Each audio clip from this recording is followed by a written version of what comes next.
Chapitre 1. Bruxelles, le 7 mai, 10 h. Aujourd'hui, je me réveille tard. J'ai le temps. Je me réveille avec la radio. J'aime rester dans mon lit pour écouter France Inter. Le journaliste parle d'un médicament utilisé en chirurgie esthétique. C'est un médicament interdit en France, mais autorisé en Belgique. Ça m'intéresse particulièrement, parce que j'habite en Belgique, mais je suis français. Je pense à tout ce qui est différent ici.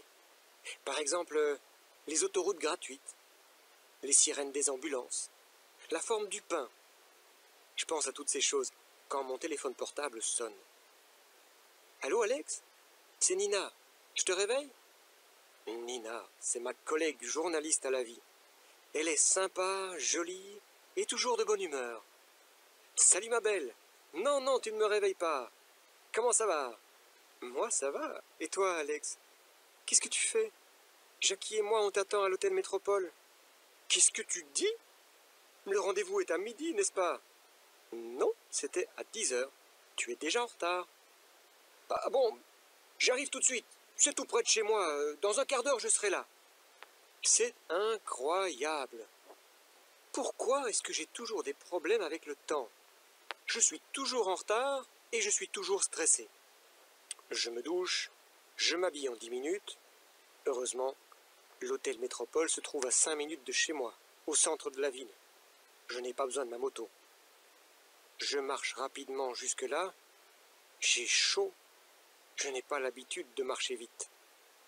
J'entre dans l'hôtel et je vais vers la table où mes deux collègues, Nina et Jackie, sont assis. Je suis désolé, dis-je. Tu as de la chance, me dit Jackie. Pierrick Martin est en retard, lui aussi.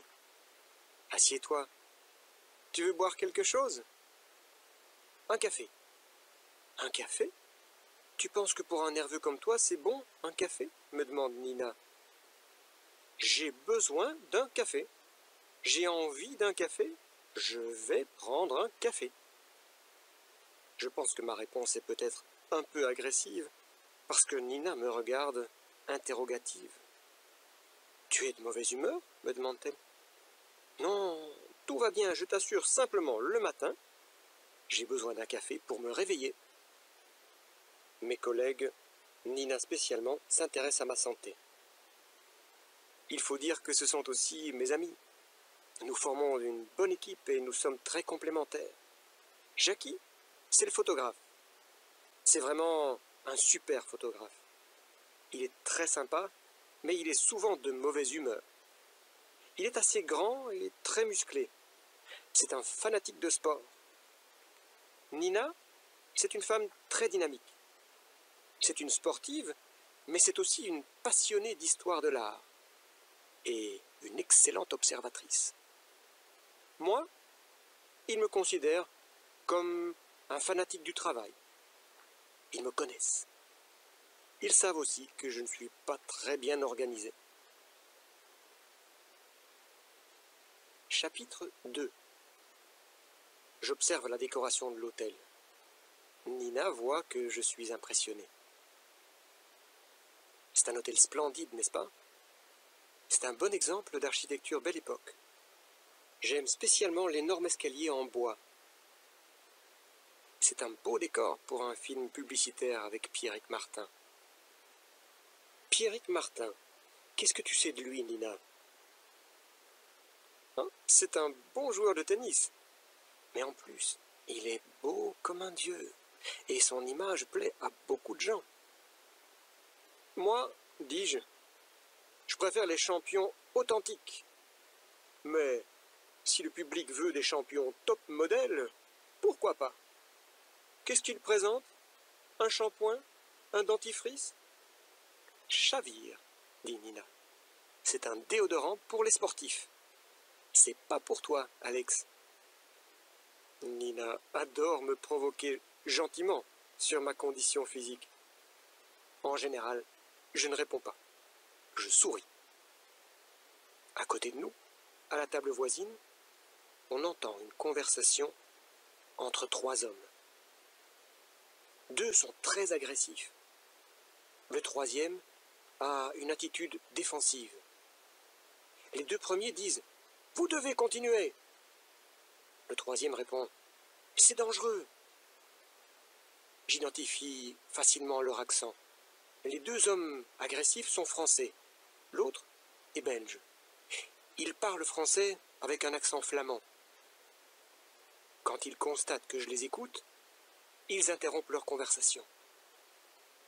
Après quelques instants, ils se lèvent et vont tous les trois vers la sortie. Quand ils passent à côté de moi, le Belge me regarde fixement. J'ai la sensation que cet homme a des problèmes. Je photographie son visage dans ma mémoire. Au même moment, de l'autre côté du grand salon, on entend un grand bruit. Quelqu'un est tombé au pied de l'escalier. Nous nous levons pour l'aider, mais il y a déjà un homme près de lui.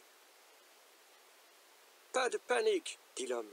« Mon ami a seulement perdu l'équilibre. Je m'occupe de lui. »« Mais c'est Pierrick Martin qui est tombé, » intervient Jackie. « Qu'est-ce qu'il a ?»« Il faut appeler un médecin, une ambulance, » dit Nina.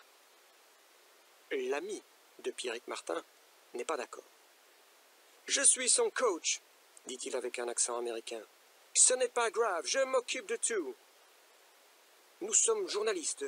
Nous avons justement rendez-vous avec Pierrick. »« Ah, vous êtes les journalistes de la vie. Pas de panique. Pierrick est seulement... Comment dit-on en français? Ah oui, Pierrick est tombé dans les pommes. »« Il faut appeler un médecin, » répète Nina. « Non, ce n'est pas nécessaire, je vous assure. Il est seulement un peu fatigué. Il doit se reposer. » Pierrick Martin ouvre les yeux et se lève avec difficulté. « Je le conduis dans sa chambre, » dit le coach. « Il doit se reposer. Est-ce que vous êtes libre plus tard? » Ça dépend. Vous nous proposez un autre rendez-vous aujourd'hui? Ce soir, vers 18h30. Ça vous convient? Parfaitement, dit Nina. Ah oui, écoutez-moi, dit encore le coach. C'est important. Respectez la vie privée de Pierrick Martin. Ne parlez pas de sa chute dans l'escalier, vous comprenez? C'est une question d'image. Et c'est la condition pour obtenir l'interview. D'accord? D'accord, dis-je, surpris. Le coach nous laisse seuls dans le hall de l'hôtel. Je regarde mes collègues et je vois qu'ils pensent comme moi, que ce coach est bizarre. Chapitre 3. Eh bien, pour une fois on a le temps, dit Nina. Mon prochain rendez-vous est à 13h. En attendant, j'ai envie d'aller au club de gym. Qui m'accompagne? Moi, dit Jackie. C'est une bonne idée. Et toi, Alex, viens avec nous, c'est super. Nina fait du kickboxing. C'est son sport préféré. Elle fait aussi de la musculation dans le même club que Jackie. Évidemment, ils insistent pour que je les accompagne. Merci de m'inviter, mais moi, la musculation, je n'aime pas ça. Viens voir le club, insiste Jackie. Tu verras, c'est fantastique. Je n'ai pas envie. Mais Alex, il faut faire de l'exercice, dit Nina. Je fais de la moto. Tu te déplaces à moto, continue Nina. Mais ce n'est pas du sport. C'est pas vrai, dis-je. La moto en ville, c'est souvent un sport extrême. Écoute-moi, Alex. Il y a 4 choses importantes pour être en bonne santé physique et mentale. L'alimentation, tu manges mal. L'exercice, tu n'es pas sportif. La relaxation, tu es stressé. Ok, je suis l'exemple de ce qu'il ne faut pas faire. Attends, Alex. Il y a une 4e chose. Ah oui, la 4e. Qu'est-ce que c'est? Je t'écoute. La beauté. Quoi? Oui, la beauté. Il faut s'occuper de son apparence. C'est bon pour l'équilibre. Aujourd'hui, les hommes aussi se préoccupent de leur physique. C'est pour ça que Pierrick Martin intéresse tellement les gens. Ah, c'est l'homme idéal pour toi, Nina. Non. Je veux simplement dire que tu dois t'occuper de toi. D'accord, d'accord. J'ai compris. Je ferai un effort, mais pas aujourd'hui. Quand j'ai un peu de temps, j'aime beaucoup aller dans les librairies où on trouve des livres d'occasion. Il y en a beaucoup dans le quartier de la Bourse. Je trouve toujours des livres pas chers. Je connais un libraire qui vend de vieux magazines sur les motos mythiques. J'adore ça. Chapitre 4. 18h30. Nous nous retrouvons tous les trois à l'hôtel Métropole. Pierrick Martin vient s'asseoir à notre table. « Bonjour, dit Pierrick. Je suis vraiment désolé pour ce matin. » C'est effectivement un bel homme. Et je vois que Nina est sensible à son charme. « Ça va bien maintenant » demande-t-elle. « Oui, oui. »« Vous tombez souvent dans les pommes » demande Jackie. « Hein? Qui vous a dit ça ?»« Votre coach » répond Nina. « Ah oui, je comprends. C'est parce qu'il ne parle pas très bien le français. Je ne suis pas tombé dans les pommes. Je suis fatigué, c'est tout. Je suis fatigué parce que je m'entraîne beaucoup. » C'est clair. Pierrick ne veut pas parler de sa chute dans l'escalier. Nous passons donc rapidement à l'interview. Il parle facilement de sport, de musique, de cinéma. Il nous parle de ses goûts, de ses habitudes. Il a le look d'un acteur. Il a aussi des talents d'acteur. Pierrick, vous dites que votre coach ne parle pas très bien le français. Qui est-ce? Parlez-nous de lui, suggère Nina. Il s'appelle Jim Jordan. C'est un excellent coach. Il est américain. Je suis très heureux de travailler avec lui. Il n'est pas connu dans le monde du tennis. Pourquoi avez-vous décidé de travailler avec lui? Demande Jackie. Ce n'est pas un spécialiste du tennis. C'est un spécialiste du mental, capable de développer le caractère des sportifs, de leur apprendre à être plus forts psychologiquement. J'ai un autre entraîneur pour la préparation physique et la stratégie. Chapitre 5. Bruxelles, le 24 mai. Réunion de toute l'équipe dans les bureaux du journal La Vie. Jackie est revenu de Paris, où il a passé du temps à observer Pierrick Martin.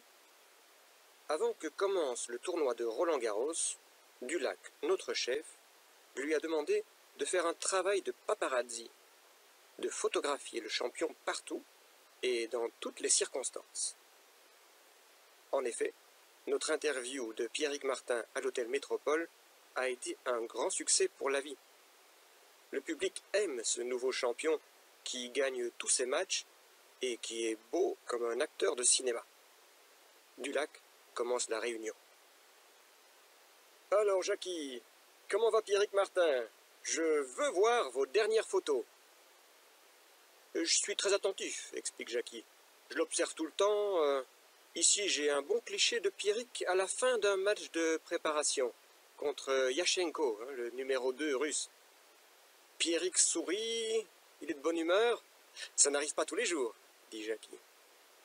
Ouais, c'est pas mal, mais c'est pas très intéressant, dit Dulac. Et ici, continue Jackie, il monte dans sa voiture. Une superbe Porsche, hein, belle voiture, pas vrai? Écoutez, vous n'avez pas de photos plus excitantes? Non, il passe tout son temps à s'entraîner pour Roland-Garros. Je sais exactement ce qu'il fait, je vais où il va. Avec ma vieille Renault 5, c'est compliqué de suivre sa Porsche. Mais je fais ce que je peux. Je connais maintenant toutes ses habitudes. Il a une vie normale pour un sportif.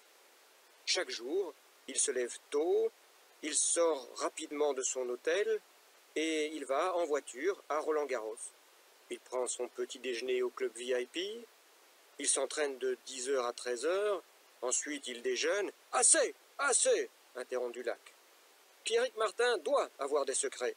Je veux des photos plus personnelles, des informations plus secrètes. C'est votre travail, oui ou non ?» Oui, répond Jackie. « J'ai peut-être une piste pour vous, dit alors Dulac. je voudrais vous montrer à tous les trois une lettre anonyme que j'ai reçue. Lisez ça. Pierrick Martin va mourir. Je ne sais pas ce que ça signifie, mais c'est une piste intéressante. Alex, vous allez accompagner Jackie à Paris. Vous allez suivre Pierrick Martin jour et nuit si nécessaire, jusqu'au tournoi de Roland-Garros. Essayez de savoir où est le danger. D'accord, dis-je enthousiaste. Une semaine sans dormir, dit Jackie. Eh oui, Jackie, la vie, c'est la vie, conclut Dulac.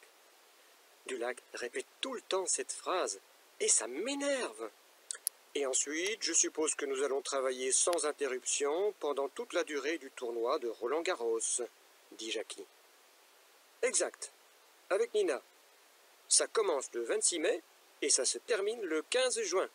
Sur une des photos prises par Jackie, le visage d'un homme attire mon attention. Je les interromps.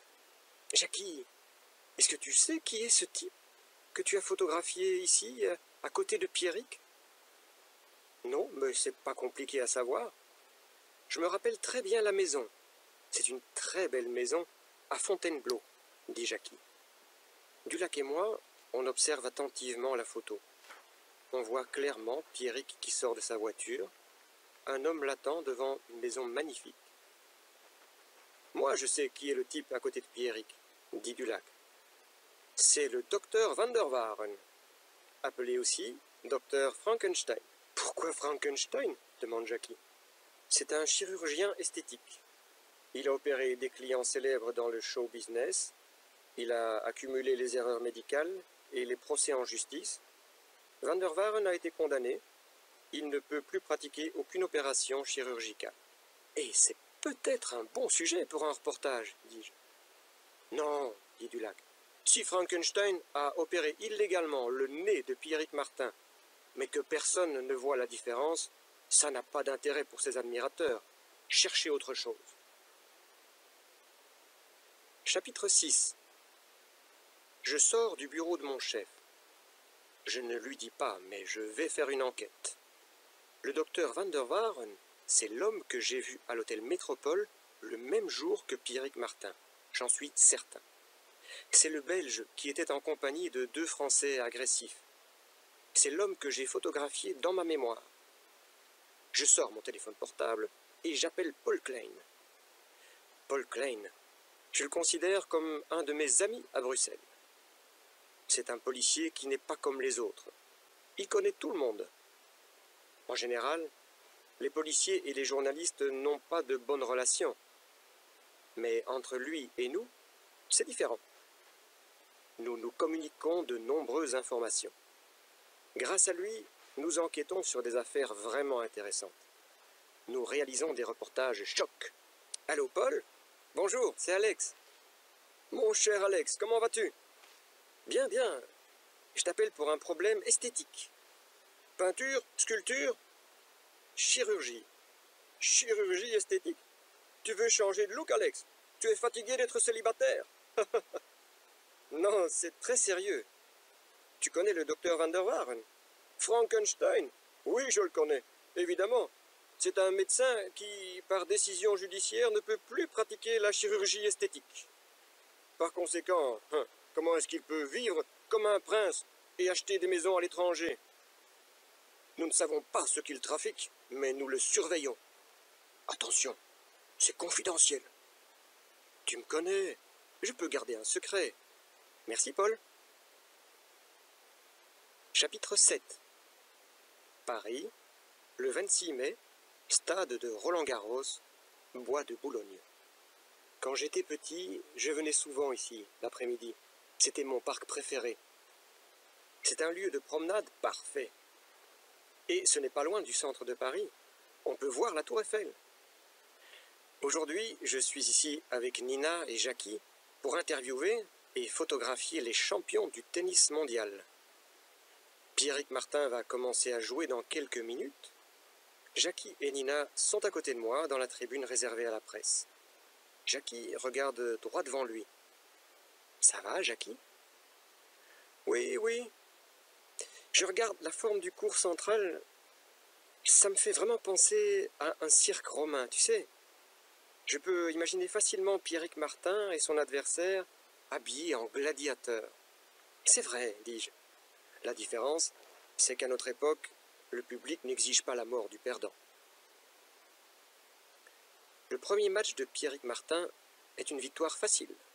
Il a un service très efficace. Il accumule les aces. Sa force extraordinaire ne laisse aucune chance à son adversaire. Regarde bien Pierrick.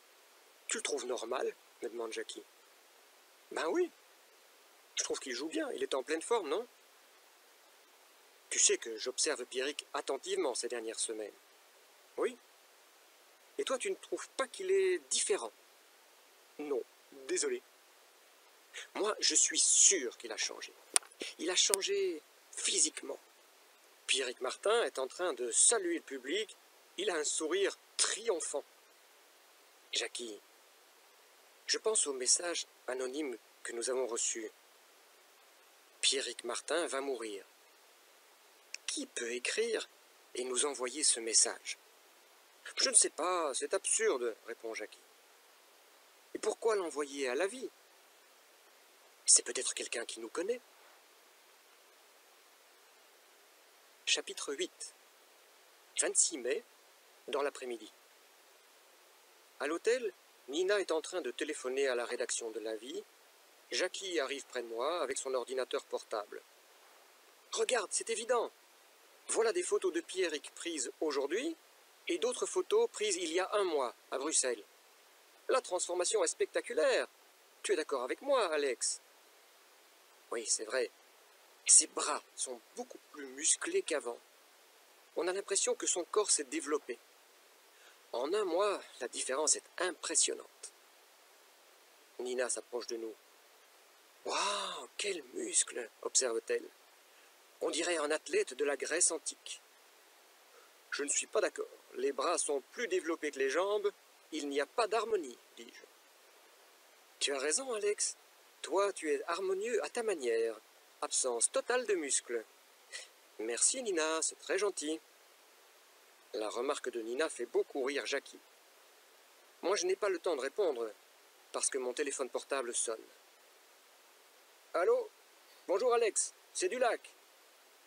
Et votre reportage sur Pierrick Martin, comment ça se passe? Désolé, monsieur Dulac, nous n'avons pas encore de secret ni de révélation sensationnelle. Eh bien moi, j'ai une révélation sensationnelle pour vous. Valentina Smekalova a un nouvel amant. Et devinez qui c'est? Pierrick Martin, j'imagine. Eh oui. Décidément, c'est moi qui fais tout le travail dans ce magazine. Bon, trouvez-les ensemble, photographiez-les. Vous devez être les premiers, dit finalement Dulac. Je regarde mes collègues. Du travail pour nous. Pierrick Martin est l'amant de Valentina Smekalova. Super, dit Jackie. Valentina Smekalova, c'est ma joueuse de tennis préférée. Je connais Jackie, et je ne suis pas surpris. Valentina Smekalova est particulièrement belle. C'est une jeune femme tchèque, domiciliée à Monte-Carlo. Elle est très riche grâce au tennis, mais plus encore grâce à sa marque de vêtements de sport. Si on a la chance d'être les premiers à les photographier, ça peut faire un excellent reportage, dit Nina. Le grand amour à Paris. Valentina Smekalova a la réputation de séduire et de faire souffrir les hommes. Nos lecteurs adorent ça. Mes deux collègues sont très motivés. Je conclus. Parfait! Il faut travailler rapidement. Nous avons seulement une petite avance sur les autres magazines. Chapitre 9. Paris, le 27 mai. Nous connaissons le programme des joueurs. Aujourd'hui, Valentina et Pierrick ne jouent pas de match. Quelles sont leurs intentions? Nous sommes super attentifs. Nous sommes tous les trois à proximité de l'hôtel où loge Pierrick. « Attention, il sort !» annonce Jackie. Au même moment, un taxi arrive. À l'intérieur du taxi, Valentina Smekalova. La journée commence bien. Nous montons dans la vieille Renault 5 de Jackie. C'est Nina qui conduit. Jackie est prêt à photographier tous les gestes des deux champions. Les deux voitures descendent depuis la place de l'Étoile sur les Champs-Élysées. Où est-ce qu'ils vont demande Nina. Il veut lui faire visiter Paris, suggère Jackie. Comme c'est romantique. Place Vendôme, le taxi s'arrête. Pierrick et Valentina entrent dans une bijouterie. Qu'est-ce qu'on fait? On va les interviewer, propose Nina. Ok, on n'a pas beaucoup de temps, il faut accélérer, dis-je. Quand ils sortent, nous sommes à côté du taxi. Jackie les photographie, Nina les interpelle. Félicitations, ah, vous faites un couple formidable. Merci, dit Valentina. C'est encore vous, dit Pierrick. Impossible d'être tranquille. Écoutez, Valentina et moi, on sort ensemble, on commence à se connaître, on est heureux. Voilà, vous êtes contents? Maintenant, laissez-nous profiter de notre journée de liberté. J'essaie de le calmer. Ne vous énervez pas, Pierrick. Nous faisons notre travail de journaliste. Le public vous apprécie. Il est curieux. Les gens adorent les belles histoires d'amour. C'est vrai, dit Jackie. Vous êtes beau, vous êtes riche, vous êtes célèbre. Acceptez que les gens vous admirent. Pierrick se calme un peu. Un sourire, une photo. Comment est-ce que vous vous êtes rencontrés? Et quand? Demande Nina. Valentina décide de répondre. Son français est excellent. On s'est rencontrés au mois d'avril à Prague, pendant un tournoi. On s'est promis de se revoir. Roland Garros était l'occasion parfaite. Qu'est-ce que vous avez acheté? On peut savoir? Demande Jackie. Pierrick m'a offert un merveilleux bijou, répond Valentina. On peut voir le bijou? Continue Nina. Oui, regardez comme il est beau. Jackie prend une série de photos d'un magnifique bracelet. Nos lecteurs vont adorer. Moi, je continue l'interview. Quelles sont les qualités de Pierrick que vous appréciez, Valentina? Il sait ce qu'il veut, il a de l'ambition. J'aime ça. Et pour vous, Pierrick, quelles sont les qualités de Valentina? C'est une femme belle et intelligente. En plus, c'est une grande sportive. Elle a toutes les qualités, en fait. Voilà. Maintenant, vous savez tout, vous avez assez d'informations pour votre magazine. Laissez-nous continuer notre promenade dans Paris, s'il vous plaît. Il a raison. Quelques mots et quelques photos. On a assez de matériel pour faire une double page dans la prochaine édition de l'Avis. Dulac sera content. Chapitre 10. 28 mai, Paris, stade de Roland-Garros. Jackie et moi, nous sommes dans le club VIP du stade. Je parle avec les personnalités du showbiz. Jackie photographie des acteurs et des chanteurs. Ils sont contents d'être photographiés. Ils sont là pour ça. Soudain, Nina entre dans le bar. Elle nous appelle. « Venez vite, sortez ! Pierrick a un problème sur le cours numéro 12. Il est à nouveau tombé dans les pommes et il doit interrompre son entraînement. » Nous allons rapidement voir ce qui se passe. Pierrick se lève avec difficulté. Nina propose son aide, mais à nouveau, le coach intervient. « Tout va bien, ce n'est pas grave, affirme-t-il. Mais vous voyez bien que ce n'est pas normal. Pierrick doit consulter un médecin, insiste Nina. Il a son médecin personnel. J'interviens à mon tour. Comment ça va, Pierrick? Bien, je vais très bien. Je suis seulement fatigué. Il répond mécaniquement. Il ne dit pas la vérité. C'est étrange de voir un athlète comme lui se lever avec difficulté, comme un vieil homme. Jackie me parle discrètement. Pierrick se dope, c'est certain, me dit-il. Son corps fait une réaction à des produits dopants. Mais comment le sais-tu? J'en suis convaincu. J'ai une longue expérience des clubs de musculation. Nina insiste pour que quelqu'un s'occupe de Pierrick. Le coach appelle alors 2 hommes, ses assistants, pour transporter Pierrick. Quand ils passent devant moi, je les reconnais. Ce sont les 2 hommes qui étaient à l'hôtel Métropole à Bruxelles. Ils étaient assis à la même table que le docteur Van der Waaren. Je regarde Jackie. Photographie les 2 types. Je veux les identifier. Ok, répond Jackie. Juste après le transfert de Pierrick au vestiaire, On voit arriver un groupe d'officiels du tournoi. Ils exigent de voir Pierrick. Ce sont les responsables des contrôles antidopage. S'il y a dopage, on va le savoir bientôt. Chapitre 11.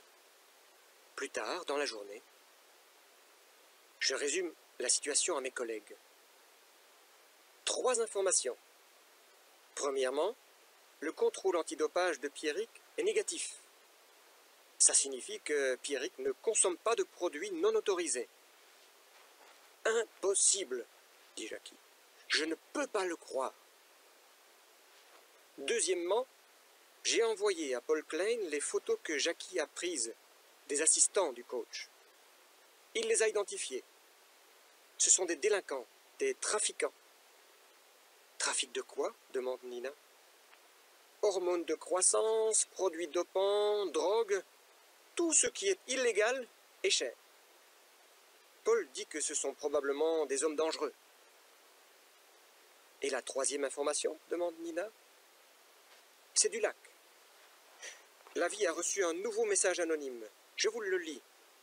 La mort de Pierrick Martin ne sera pas une mort naturelle.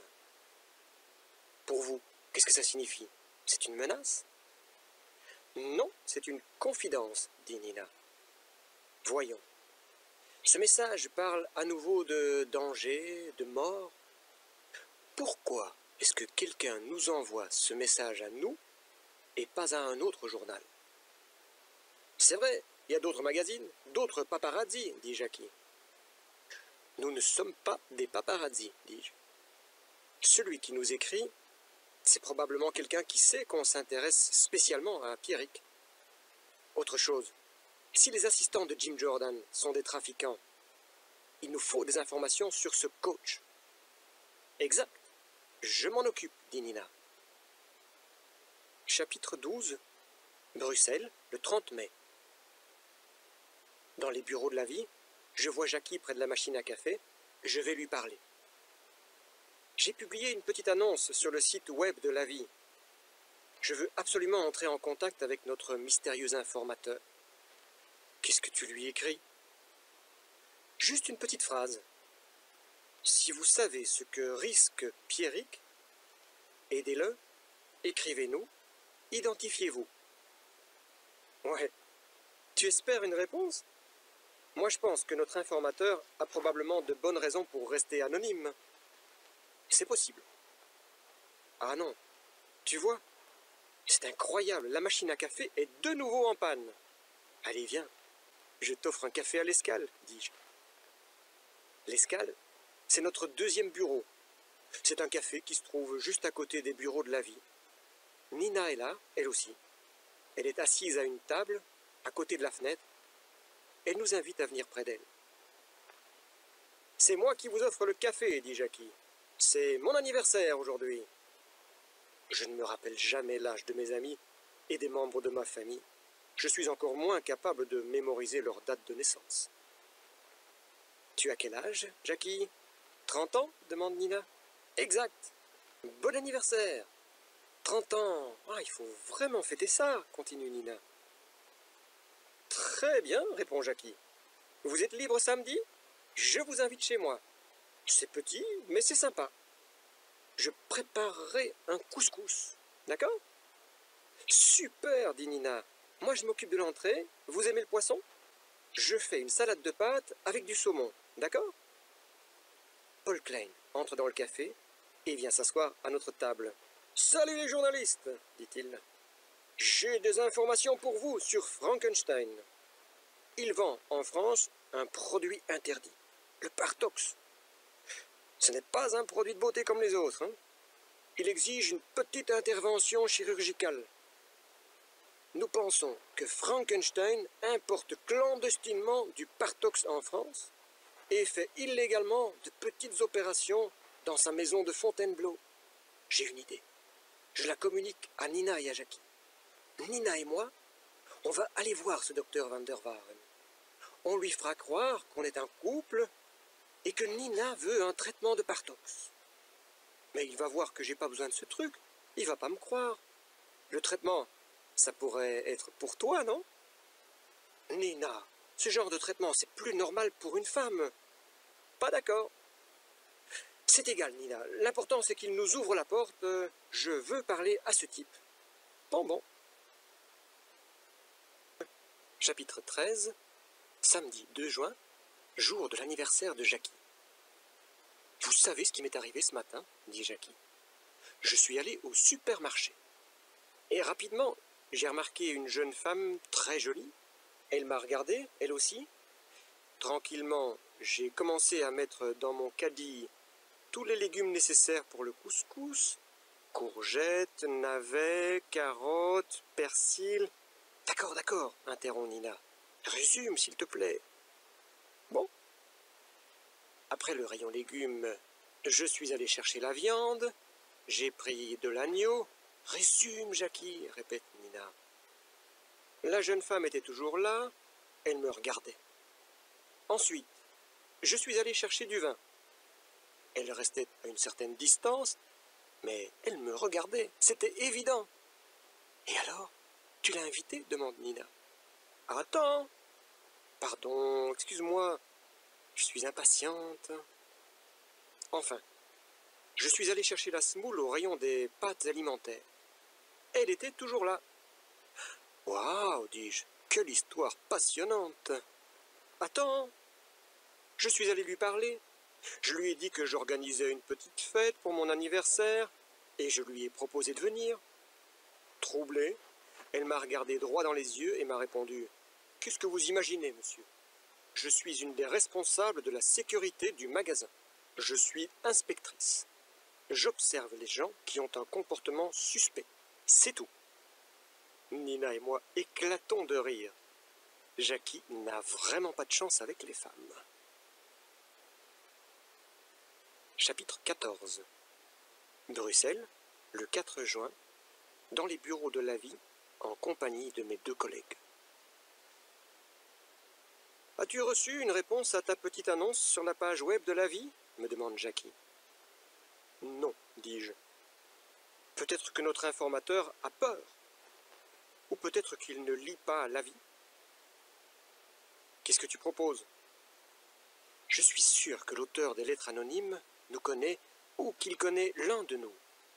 Pourquoi ? Me demande Nina. C'est quelqu'un qui sait que nous nous intéressons à Pierrick. Alex, il y a quelques jours que je veux t'en parler, dit Jackie. C'est peut-être stupide, mais je pense à un type. Vas-y, je t'écoute. Il s'appelle Jean-Claude Domino. C'est un champion de triathlon. Tu sais ce que c'est, le triathlon ? C'est la combinaison de 3 disciplines, pas vrai ? Course à pied, natation et vélo. Correct. Eh bien, il y avait dans mon club de gym, avant l'arrivée de Nina, un candidat au titre de champion olympique de triathlon. Un candidat ? Demande Nina. Oui, c'était il y a 2 ans. Finalement, il n'a pas participé à la compétition. Sa préparation physique a été très dure. 3 heures par jour à la salle de gym, en plus de la piscine, uniquement pour développer sa musculature. Quelques semaines avant la compétition, il a eu des problèmes de santé. Lesquels ? dis-je. Il tombait dans les pommes. À cause de quoi ? Dopage ? Contrôle antidopage négatif. Aucune substance identifiée. Exactement comme Pierrick, continue Jackie. Pourquoi est-ce que tu penses à lui ? demande Nina. À cause de l'évolution rapide de sa musculature. C'était pas naturel. C'est un ami ? dis-je. Non, on se connaît, c'est tout. Il va encore dans ton club de gym ? Non. Trouve son adresse, on va voir ce type. Chapitre 15. Bruxelles, le 5 juin. Jackie et moi, nous entrons dans la maison de Jean-Claude Domino, l'ex-triathlonien. Il n'est pas spécialement content de voir Jackie. C'est un homme grand et gros. Peut-être que c'était un sportif, mais aujourd'hui ses gestes sont lents et mécaniques pour un homme de 30 ans. « Salut Jean-Claude, ça va ?» commence Jackie. « Bof, comme ci, comme ça », répond l'ex-sportif. Je te présente Alex Leroc, mon collègue à la vie. Tu sais pourquoi je viens te voir? Aucune idée. Et si je te dis que mon collègue et moi, on s'intéresse à Pierrick Martin? Moi, je ne m'intéresse pas au tennis, et encore moins à Pierrick Martin, répond Domino. Écoute Jean-Claude, on va te parler sincèrement. Quand je vois la transformation physique de Pierrick, ça me fait penser au problème que tu as eu il y a 2 ans. Je ne comprends pas pourquoi. C'est simple. S'il se dope, pourquoi n'est-il pas déclaré positif? Tu penses que je vais t'informer, moi? Et pourquoi? S'énerve Jean-Claude. Pour aider Pierrick Martin, répond Jackie. Quoi? C'est pas mon problème si ce type se dope. J'interviens. Apparemment, Pierrick ne se dope pas. On ne sait pas comment il fait pour augmenter aussi spectaculairement ses performances. Nous te demandons ton opinion.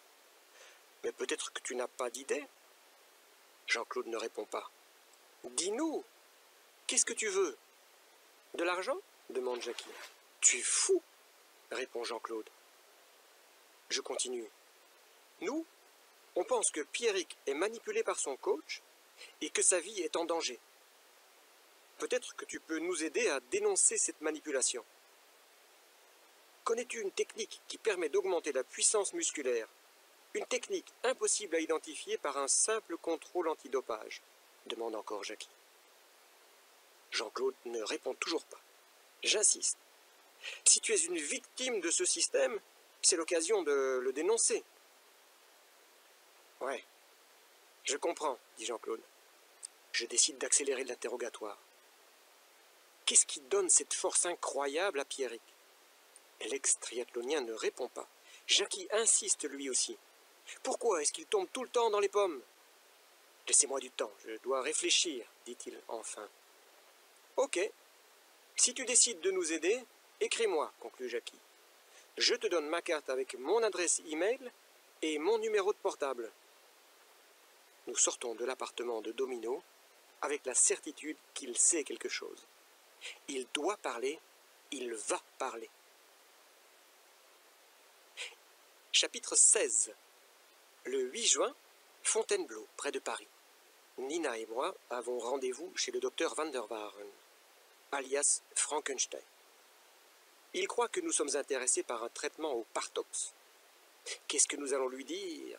Comment allons-nous le faire parler? Un appel sur mon portable, c'est Jackie.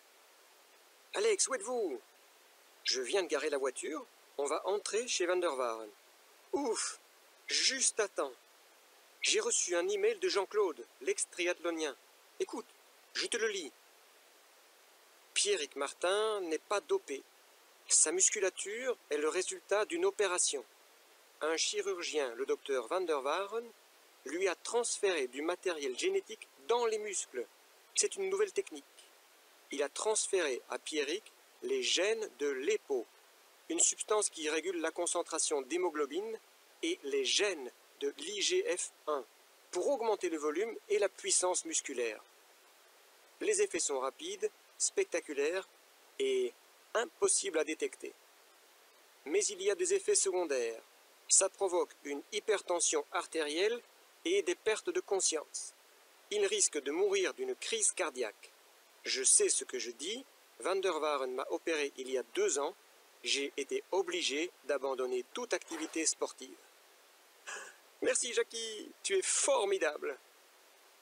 Nous sommes devant la villa de Van der Waaren. Elle est magnifique. Le style de maison qu'un médecin inactif ne peut pas acheter. Nina et moi allons sonner à la porte. Les caméras nous fixent. Nous sommes identifiés et nous entrons. Après quelques instants, Van der Waaren nous reçoit dans son bureau. Il me regarde, il se rappelle mon visage. « On se connaît ?» me demande-t-il. Pourquoi attendre? Avec les informations que Jackie m'a données, je décide de passer à l'action. Oui, nous nous sommes vus à l'hôtel Métropole à Bruxelles, le jour où Pierrick Martin est tombé dans l'escalier. Je me présente, Alex Leroc, et voici ma collègue, Nina Lavandi. Nous sommes journalistes à la vie. Nina me regarde, étonnée. Van der Waaren me regarde aussi. Je veux profiter de l'effet de surprise. Nous ne venons pas pour un traitement au Partox. Nous venons pour vous parler de Pierrick Martin. Alors sortez, je vous prie. Je n'ai pas l'intention de parler avec vous. Est-ce que Pierrick peut résister encore longtemps à l'IGF-1? Sa vie est en danger, n'est-ce pas? Cette fois, Van der Waaren est complètement surpris par ma question. Sortez! Nina intervient. Attendez, docteur. Nous avons assez d'informations pour publier un article dans la prochaine édition de La Vie. Vous savez que Pierrick est en danger. Si vous ne faites rien, vous êtes complice. Mais si vous collaborez avec nous, ça change tout. Qu'est-ce que vous décidez? L'argument de Nina est décisif. Van der Waaren change d'attitude. Comment savez-vous que j'ai opéré Pierrick Martin? Nous n'étions pas certains, mais vous nous le confirmez. Nous sommes en contact avec un autre sportif que vous avez opéré. Ah, maintenant je comprends. Vous vous décidez à dire la vérité, docteur? Je ne supporte pas cette situation, ça ne peut pas continuer. Je suis fatigué, oui. Je suis prêt à parler. Chapitre 17, Paris, le 9 juin. Avec la confession de Van der Waaren, nous pouvons maintenant aller voir Pierrick. Nous le rencontrons dans un vestiaire à Roland-Garros. Pierrick, nous devons absolument vous parler. Ah non, ça suffit. Attendez. Il n'est pas question d'histoire d'amour ni de bijoux de luxe. C'est beaucoup plus sérieux.